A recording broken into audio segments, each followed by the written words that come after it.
Okay, so mayroong nagtanong dito at yung tanong niya ay, Sir, paano naman ang mix, SG at corrected sulfur content?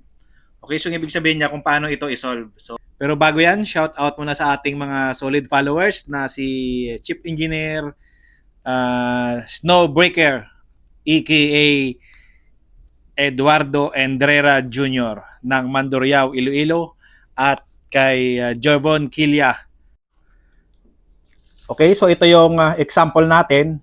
Meron tayo dito DO tank. Yan, so yung laman ng DO tank natin is 100 cubic meter.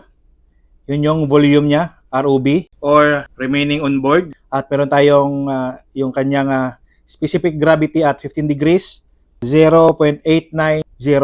Yan. So, dadagdagan natin yan, kakargahan natin, babunkering tayo. Yan. So, yung volume na idadagdag natin, 200 cubic meter. Ngayon, yung SG niya at 15 degrees, 0.875. So, ang question ngayon, ano yung mix specific gravity niya or mix SG niya ngayon? Yan. So, mag-mix na sila dito yan eh. May nagtanong kung ano yung mix specific gravity. Okay, so yung formula niyan,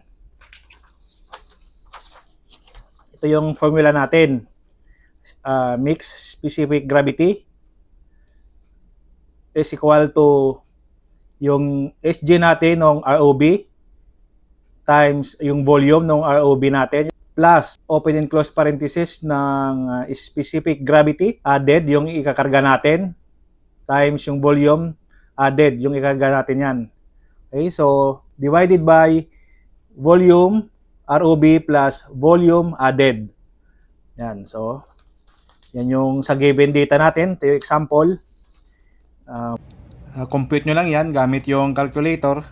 Yung mix SG natin na lumalabas is 0.8800.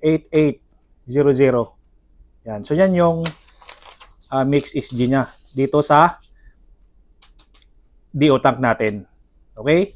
So yung sunod na tanong niya yung mix sulfur naman.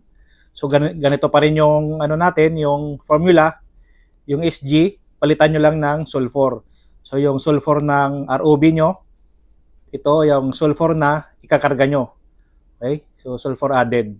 So same pa rin yung formula, ganun pa rin pag-compute. Okay? So sana nakatulong. Yun lang mga lods.